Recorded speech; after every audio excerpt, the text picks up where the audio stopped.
Hello everyone, thank you for clicking on. This is a video about our Echoes of Hyboria campaign and how to make characters. Since we're using a lot of heavily modified rules to Savage Worlds, I decided it was best to make some videos about game process and how game will work so that people could be more consistent. You look upon Orestes. Orestes is a character that was probably be a mask in the game for the first campaign. I thought it'd be best to show how to build a PC using Orestes as an example. So in the game we have this thing called Destined Characters. In the core Savage World books, they're called wildcards. One of the things I like about Savage Worlds is that it's very flexible, and you can take it and add turns and stuff to the game to make the game feel more like a certain kind of world. For Hyboria, you've got Destined Characters, characters who are a little bit larger than life. Orestes begins, as all Savage Worlds characters do, with a D4 in each of his primary traits. But in Shy, shorthand for Savage Hyboria, a character's primary traits, edges, hindrances, and bonus skill dice are determined by their racial selection. So the first step you really need to determine is to decide which Hyboria nation you're going to portray. For Orestes, I decided that he's an Ophirian. Ophirians have two options in the profile, one for the average Ophirian and one for the warrior caste. Orestes is the latter. This means that he will get a +1 die step to his vigor, begin with a d4 in the skills of medium weapons, polearms, ride, and tactics. He also has the disadvantage of duty to other Ophirians as a major hindrance, but he also gains the wealthy edge. And boy, is that going to come back to be a benefit later. So let's get to assigning the 5-point Savage Worlds characters allots to their primary traits and attributes. This is a universal across all the games. Each point increases a primary trait by 1 die step, with no trait being allowed to be more than a d10 at the beginning of character creation. For every point you spend, the primary attribute goes up by 1 level. So if you spend 1 point in agility, your agility goes from being a d4 to a d6. The scale being d4, d6, d8, d10, d12, d12 plus 1, d12 plus 2, and on up the scale.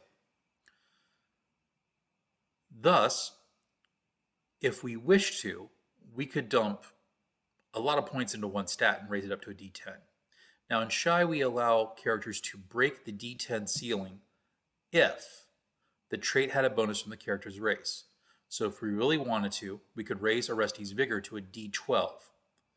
We can also expend 2 hindrance points to purchase a +1 die step and add it to our primary trait pool if we so wish to do so, or spend an edge to gain a +1 primary trait. For Orestes, we're going to take a major hindrance of enemy Ophirian noble and take those points and put them in a +1 primary trait boost. This gives Orestes 6 points rather than 5 with which to purchase his primary traits. Orestes increases his agility, smarts, spirit, and vigor by +1 die step each, and his strength by +2 die steps. This will give Orestes an agility, smarts, and spirit of a d6, which is the average rating, and a strength and vigor of a d8, which is above average. In Shy, we also use gendered statistics, meaning that women and men have different advantages. Each gender chooses one of 3 options to a primary attribute to place a star upon. This star is a reminder that with that primary attribute and all of its associated skills, the character's fate die, what in Savage Worlds is normally called a wild die, is 1 step larger than normal. Usually the wild/fate die is a d6. With this primary attribute, you'll have a d8 instead. For Orestes, the decision to tag his vigor, for this represents his hardness as a warrior, seems a natural thing to do. This will also help him soak damage, resist exertion to the elements, and kind of like the idea of him being hardy but not over strong, and just having a little bit more of an edge than that person who's got a slightly above average. I should phrase it. There's above average for your stats, and then with Orestes tagging his wild die like this to his vigor's a little bit more than above average. It's not quite to the d10 level because of the wild die, but it's a little bit more than the other characters that would have a d8 in their vigor. This helps gives us a bit more of a broader range to the game that I think is more beneficial for role-playing, not only just for rolling to see if you beat a task, but just for the scope of the game and the feeling of the game. We're not quite done though. All characters in Savage Worlds get a free edge when they are created. Orestes will spend this edge to gain another +1 die step to a primary trait, and this one he applies to his agility, raising it to a d8. Now, your initiative is also tied to your agility, being at least the same level as the character's agility die. So the initiative of Orestes is now also increased to a d8. Orestes now decides he takes the hindrance Can't Lie, which is a major hindrance, and applies it to buy the Edge of Rage. This will grant Orestes 2 points of rage, which will help him in battles and in personal combat. Now, normally in Savage Worlds, a character can only take up to -2 points of hindrances. But in Shy, so long as the sage approves it, you may take as many hindrances as you can roleplay.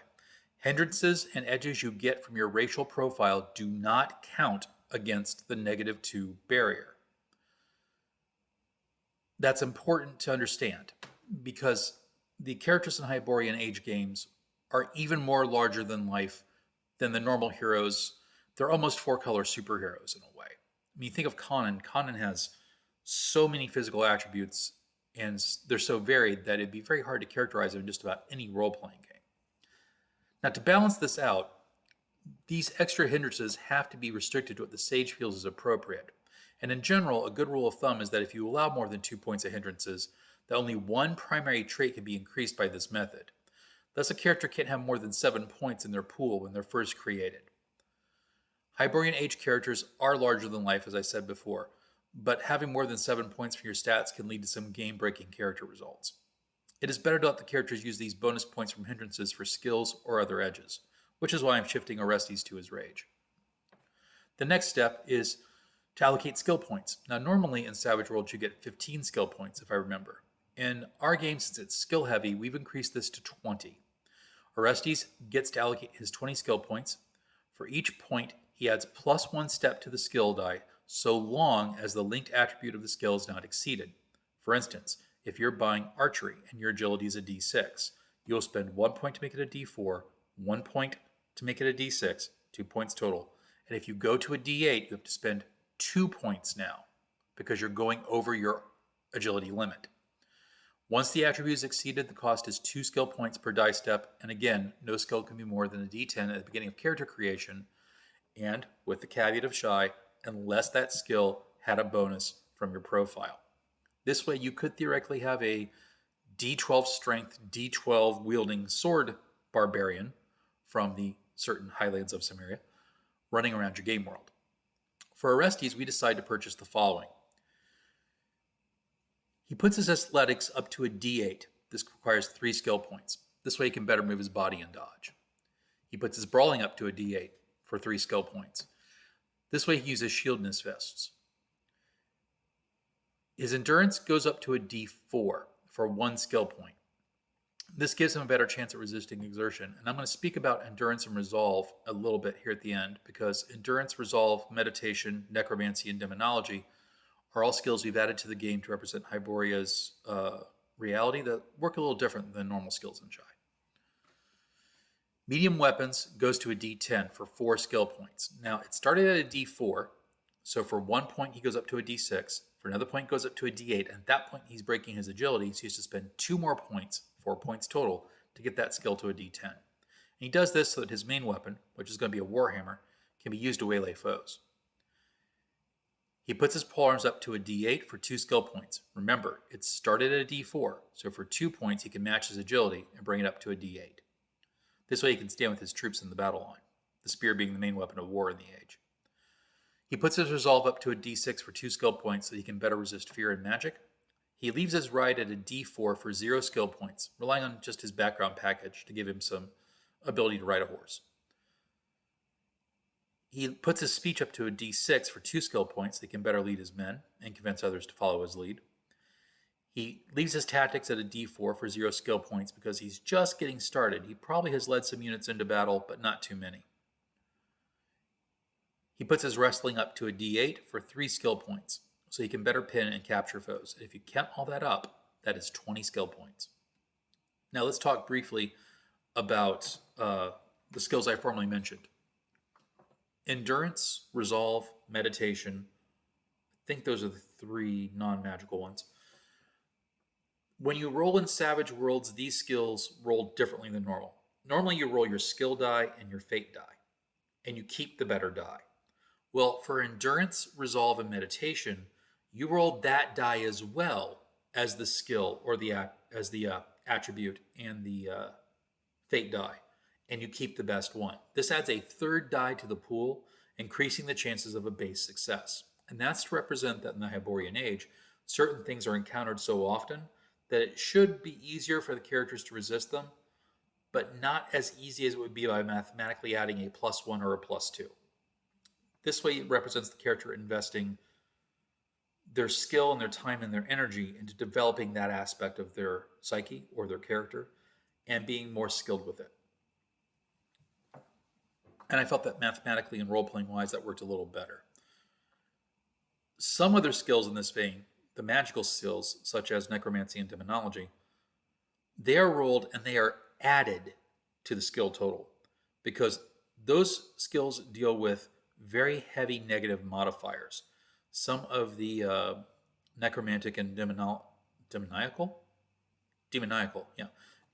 abilities have negative modifiers of like the -6, -8, or even -10 range to represent how difficult it is to make those things work in the Hyborian Age, and also how powerful they are when you get them to go off. If you've read many of the stories, you know exactly what I'm talking about. Tothamon ain't no wuss. The next feature of the Hyborian Age is languages. We're going to use the multiple language rule from Savage Worlds, which allows you to speak as many additional languages as your smarts die divided by half. You always speak your native language for free and at the D12 level in this system. And any secondary languages you speak at the D8 level. D8 is common fluency. D12 is mastery. Obviously, you grew up speaking that language. But at D8, you can hold a conversation in the language of which you know, that isn't your birth language. D6 languages, you have a very strong accent and sometimes you're hard to understand. And D4, you know, like pidgin colloquial phrases, your accent's very heavy. You have a very halting, broken grammar, but you can get by. In Hyboria, because there are so many different languages present, characters also have the option to pick up language skills later. The skills I've decided to tag on Orestes are Aquilonian, Nemedian, and Corinthian. And this is because these languages are actually all related, along with Ophirian, to the original Hyboria invasion. And so as a result, it makes sense they all have a common language root. They are similar cultures in some regards. They all kind of trade and also make war against one another. So it makes sense that Orestes would have encountered all these three tongues and be fluent in them. Now all your skills are determined, we can finalize the secondary stats that Savage Worlds uses. This is going to be a little lengthy, so bear with me. We can figure out that Orestes' charisma is a +0 because that's where it normally begins by default, and he's taken no special edges, nor does he have any hindrances to change or modify it, positive or negative. Orestes' dodge, which is dependent on his agility, can be computed to be a 5. There's a dodge values table in the character creation system. You need to compare your character's agility to that table to determine what their base dodge rating is. This is the base rating that someone needs to hit them with a ranged attack. His fate die begins with the standard D6 because he's taken no edges to increase it, but remember that with his vigor or any skills that are tied to his vigor trait, he gains +1 die step and will roll a D8 instead. His initiative is a D8, which matches his agility die. He has taken no edges to increase it. His pace is set at the base default of 6 inches on the battle map /30 feet. I use a simple scale of 1 inch equals 5 feet. This is the default from the game, and he's taken no edges to increase it, so that's where we're at. Orestes' base parry is a 7, and that is impressive because when we figure parry, we figure it from the character's best fighting skill. So Orestes has medium weapons and polearms, but his polearms is less than his medium weapons, so he used the D10 for medium weapons instead. All the fighting skills in Shy are all kind of interrelated in that respect. Half of a D10 is 5. When we add 2 to it, we get a 7. This is the basic formula from the original game about taking the fighting skill, dividing it in half, and then adding 2. Now, that's very impressive because most people have a D6 or a D8, which means to actually land a blow on Orestes when he's aware of you is very difficult. Since he is a professional warrior, that makes a lot of sense. Orestes' Psyche is a 4. We figure Psyche as 1 + 1/2 your smarts die. For a D6, that's 3 + 1, that equals 4, which is average. This is the number that someone needs with a telepathic or other mental effect to strike your character. Orestes has 2 rage from the edge that he took, otherwise he would have none. Rage is a very useful thing that we've added to the game. It kind of gives you some special abilities in combat. And no, it doesn't let you turn into Krenos. Get that out of your mind. Orestes has a default rage die of a d4, having taken no edges to improve its size. Rage dice add damage when rage is spent, but rage dice do not explode. They do not ace. Orestes' sanity is a 7. We figure sanity by an amount of 5 plus 1 per die step of smarts. So a character with a d4 would have 6 points. A character with a d6, which is average, would have 7. This means the character is not insane. Once you have a sanity of 6 or lower, there's a chance you start developing mental instabilities. Orestes is an average sized man. He has taken no edges to increase his size, so he has an average size of +0. That's the default. Orestes has a toughness of 6, and this is computed, just like in the core game, by taking half the character's vigor die and then adding 2. A d8 divided by 2 gives us 4, plus 2 equals 6. That makes him a little bit tougher than some people. The average person, I should say. Finally, for this part of the character creation, I have added something that doesn't exist in Savage Worlds. I've added an alignment system. And the reason I've done that is because for several games that I play, people complain about alignment, but that's because they had a GM who didn't really understand what alignment was supposed to be. Alignment is the overall paradigm of how you see the world, not what you will and won't do.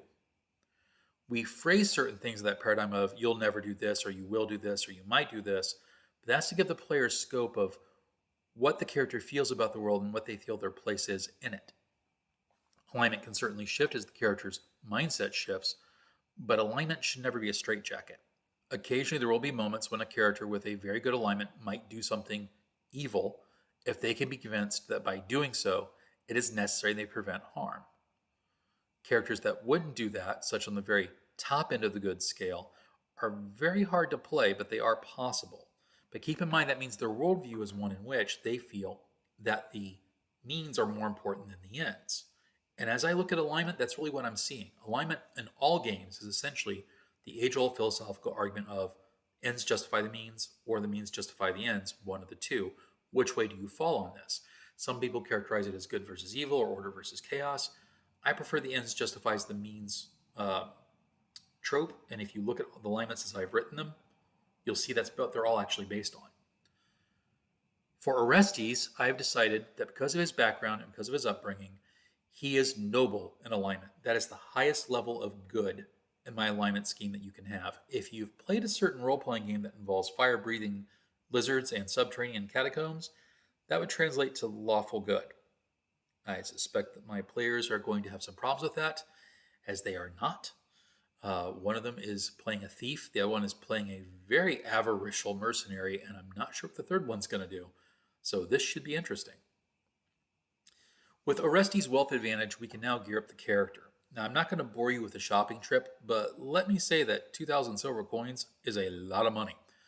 I had enough money to equip Orestes, his 2 servants, his 2 mounts, give him heavy armor, plenty of weaponry, care, secondary gear, foodstuffs, stuff for the servants, and I still had 600 silver coins left over. Now, that sounds like a lot, and it is, but keep in mind that normally characters with that wealth would have to also buy land, and Orestes currently doesn't have land because of his backstory, which is why he's carrying right now around enough silver to actually fund a military unit if you wanted to. Which brings us to said backstory. The last thing any character needs is a backstory explaining why they are the way they are and what they're about. And this is Orestes' story. Orestes is an Ephorian noble who was the 5th of 7 children and the 3rd son. At the time of the campaign's beginning, he is a young man of 22 years of age. Orestes was never viewed by his families as a hard man, but using their influence, they managed to get him a position amongst a military unit that bordered along the Kothian border. This was done because they didn't think there would be any real action there. It's Koth. Koth's not a real military power. It's not Aquilonia. It's not Argos. Well, these little actions led to more conflicts than anyone thought he would ever first see. and the young man Orestes quickly became the battle-hardened Orestes. But the multiple actions with bandits and rogues also fostered within Orestes a high ideal of what it meant to be a man, and a noble. And that was at odds with his family's influence peddling. Orestes became enamored with the Ophirian warrior ideal. If you know anything about Howard's World, he talks somewhat about how the Ophirians are in a state of decadence.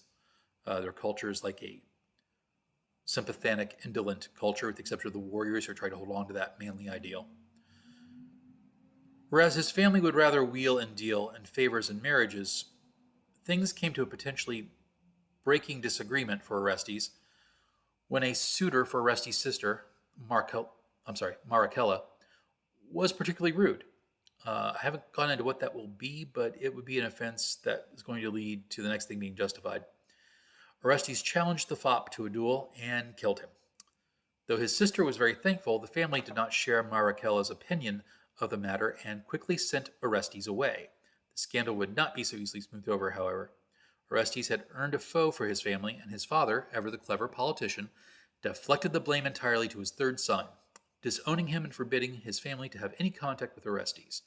Orestes was only aggrieved and swore to do such daring deeds in nearby lands that his name would be heard in his father's halls whether the old man wished it or not. However, the aggrieved family of the fop, the Dionysians, are out for blood and have paid many thieves and mercenaries to slay the errant Ophirian. Now, as I said, Orestes is going to be a mask in the campaign. He is essentially wandered into Corinthia, where we've set our game to set up a mercenary company or do work for a city-state. He hasn't really decided which. How the players are going to meet him, I'm going to leave up to the adventure. But when the players meet him, they're in a bad spot. And Orestes is in a position to possibly help them if they take up his offer. Now, this character that we've created, it may look on the surface to be a bit overpowerful compared to other Savage Worlds characters. But consider the Hyborian Age. Magical healing is almost non-existent. In fact, the only core story that mentions it is the Slithering Shadows, also known as Zuthul in the Darkness, and it's the form of a potion that only is found in that one city in the middle of the desert.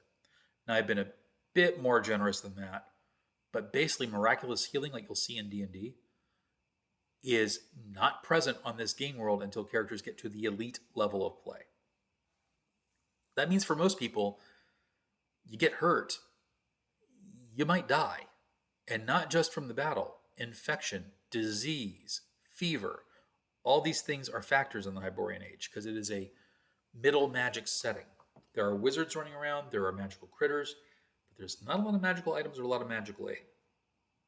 So Orestes being tough and being this warrior, head to toe in heavy armor, you see that that actually is something he's going to need. These characters are also going to need more skills and more raw ability to survive in such a world. Every Savage Worlds game has various weird powers in it, and they're here in Hyboria too, but they're nowhere near the scale as a standard game. Which is why I had to go around modifying stuff, particularly for the various magical powers and how that's going to work. I hope this little video helps you with your character creation. Again, this is a character from scratch, which is why it took so long. The next video we're going to do is about creating a character off the templates, and that is remarkably easier. It took me about 10 minutes to make Orestes when I created him. Off a template, it took me 3. How easy it can be. Okay, guys, we will see you in the next video.